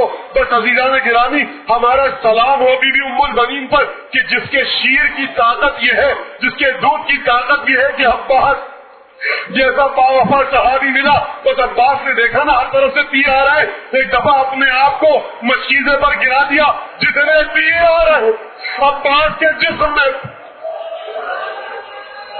عباس آگے بڑھے، ایک دفعہ ابو الفضل عباس کی آواز آئی واللہ ان قطعتم یمینی انی وحامی ابدا دینی.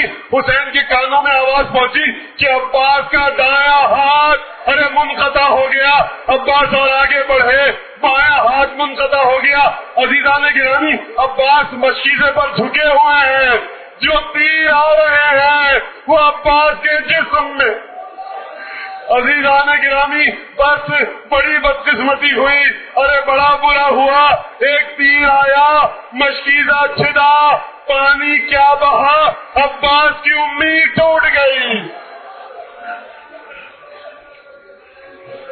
امتحان صبر ابو الفضل عباس دیکھیے بڑا جری ہے، بہادر ہے، کرے تو کیا کرے، ہاتھ کٹ چکے ہیں، جنگ کر نہیں سکتا، پانی بہ چکا ہے، خیام میں جا نہیں سکتا. یکایک ایک عجیب کام ہوا، ام البنین کے چاند کے چہرے پر ایک گرز پڑا. اب ابو الفضل عباس زین فرش پر سنبھل نہ سکے، ام البنین کا چاند زین سے زمین پر آیا. میں کہوں گا بی بی ام البنین، ارے یہی وہ مقام تھا کہ جہاں آپ کا چاند زمین کربلا میں ڈوب گیا. بس عباس نے آواز دی یا خواہ ادری کا خواہ، اے بھائی کی مدد کو پہنچو. بس حسین کا یہ سننا تھا کہ پکارے اعلان ان کا سرا ظہری. بھائی عباس چلے گئے اور حسین کی کمر ٹوٹ گئی. فحمل علی القوم کاللیث الغضبان. حسین نے ایک دفعہ حملہ کیا لشکر پر بفرے ہوئے شیر کی طرح. عباس کے پاس پہنچے، عباس کے سر اپنے زانو پر رکھا، آنکھ میں تیر پیوست تھے، تیر نکالا، چہرے سے خون صاف کیا. میں کہوں گا مولا بھائی سے اتنی محبت، مولا حسین ایک وقت وہ بھی ہوگا کہ جب آپ گھوڑے سے گریں گے، عباس نہیں ہوں گے.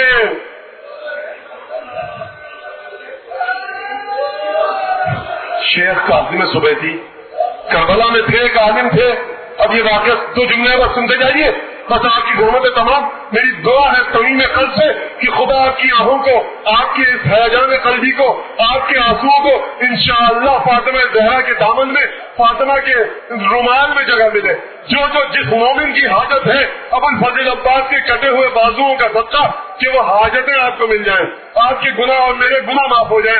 ابو الفضل عباس آپ سے درخواست ہے کہ اس مسجد پر ایک نظر ڈالیے، آپ کے کٹے ہوئے ہاتھوں کا صدقہ، ارے آپ کی چھری ہوئی مشق کا صدقہ، آپ کے اس سر کا صدقہ کہ جو خون آلود ہے زمین کربلا. میں کہوں گا دونوں ہاتھوں کو جوڑ کر مولا ایک نظر ڈالیے ذرا ہماری مسجد پر. کاظم سبیتی مسجد پڑھتے تھے. ایک دفعہ شیخ کاظم کے دوست آئے ان کے گھر میں. 9 محرم کا ہمیشہ کربلا میں حضرت عباس کے مسائل کا ذکر کرتے تھے. کہا کہ شیخ کاظم کل رات کو ابو الفضل عباس کو خواب میں دیکھا ہے میں نے، اور مولا نے ایک حکم دیا ہے مجھے کہ شیخ کاظم سے کہو کہ میرے مسائل کیوں نہیں پڑھتا. کہا کہ مولا میں تو میرا دوست شیخ کاظم میں جانتا ہوں، وہ تو آپ کے مسائل پڑھتا ہے. خواب میں گفتگو ہو رہی ہے. ابو الفضل عباس نے خواب میں آ کر کہا شیخ کاظم سے کہو ہمارے مسائل پڑھا کرے. کہا مولا وہ تو ہر سال نہ محرم کو آپ کے مسائل پڑھتا ہے. کہا نہیں، یہ جملہ ہمارے مسائل میں پڑھا کرو. شیخ کاظم سے کہو کہ ان الفارض اذا يتلقى على الارض يتلقى بيده فكيف كان اذا كان في صدره سهام ويداه مقطوعتان. شیخ کاظم عباس کا حکم ہے کہ تم یہ جملہ پڑھا کرو کہ گھڑ سوار جب گھوڑے سے زمین پر آتا ہے تو پہلے ہاتھوں کو ٹیکتا ہے پھر تیرا. ہمیں بتاؤ ذرا اس سوار کے بارے میں کہ جس کے دونوں ہاتھ کٹ چکے ہو، اس کے سینے میں تیر بوس ہو، وہ گھوڑے سے کس طرح گرے گا.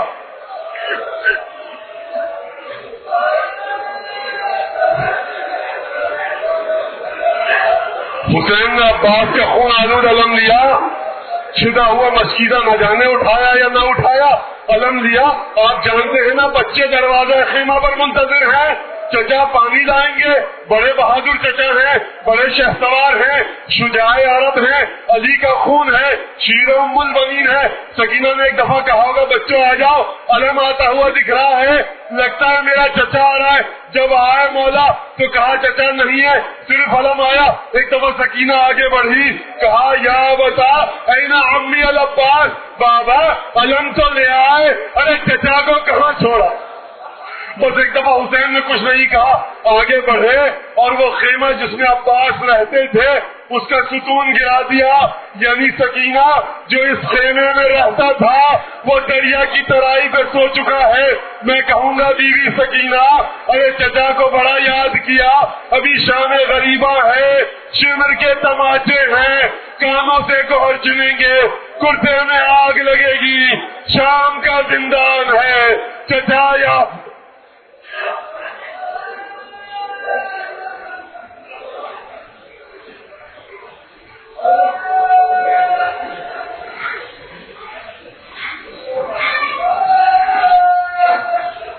اللهم كن لوليك الحجة بن الحسن صلواتك عليك وعلى آبائك في هذه الساعة وفي كل ساعة وليا وحافظا وقائدا وناصرا ودليلا وعينا حتى تسكنه ربك وطاعه وتمتعه فيها قليلا. اللهم بحق محمد وآل محمد صل على محمد وآل محمد وعجل فرجهم وأهلك عدلهم من الجن والإنس من الأولين والآخرين واكفنا ما أهمنا وارزقنا العافية ووسع رزقنا وطول أعمارنا مع الصحة والسلامة في الجسم والروح. ربنا تقبل منا إنك أنت السميع الدعاء. ربنا اغفر لنا ولوالدينا وللمؤمنين يوم يقوم الحساب. قال مالك تجھے ابو الفضل عباس کی مظلومیت کی قسم دیتے ہیں، ابو الفضل عباس کی تشنگی کی مظلومیت کی صبر کی قسم دیتے ہیں، حقیقت ابو الفضل عباس کی قسم دیتے ہیں. پروردگار ہمارے گناہوں کو معاف فرما، نیک اعمال کو قبول فرما. پروردگار جو مومن مومنات جہاں جہاں بھی موجود ہیں، خصوصاً جو اس مجلس میں ان کے مرحومین و مرحومات کی مغفرت فرما. ہم سب کے والدین کو جو اس دنیا سے جا چکے ہیں اس مجلس کا ثواب پہنچا. جو مومن مومنات جہاں جہاں بھی خصوصاً جو یہاں موجود ہیں ان کی جان مال عزت اور ان کی حفاظت فرما. اگر کوئی تنگ دست ہے، نادار ہے، قرضدار ہے، بے اولاد ہے، پریشان حال ہے، بے روزگار ہے، کسی مشکل میں گرفتار، پروردگار جلد از جلد ان کی مشکلات کو دور فرما. پروردگار جس مومن و مومنہ نے پیغام دیا ہے جس مومن مومنہ نے بھی اس کی جو حاجت ہے دل میں پروردگار حق کے ابوالفضل عباس ان کی حاجتوں کو پورا فرما. پروردگار مملکت خداداد پاکستان کی حفاظت فرما. اس کے خلاف ہونے والی سازشوں کو جلد از جلد ختم فرما. پروردگار ہمارے زمانے کے امام کے ظہور میں تعجیل فرما. اور تجھے قسم ہے ابوالفضل عباس کے وجود کی حقیقت کی پروردگار ہمیں امام زمانے کے انصار و اعمال میں شامل فرما اور ان کے ظہور میں تعجیل فرما. ہماری تمام حاجتوں کو پھر تجھ سے عرض ہے یہ پروردگار حق کے ابوالفضل عباس پورا فرما اور ہمیں ایسی توفیق عطا فرما کہ ابوالفضل عباس کے کردار کو سمجھ کر اس پر چل سکیں. بحق محمد وآلہ الأطہار اللہم صل علی محمد اللہم صل علی محمد اللہم صل علی محمد اللہم صل علی محمد اللہم صل علی محمد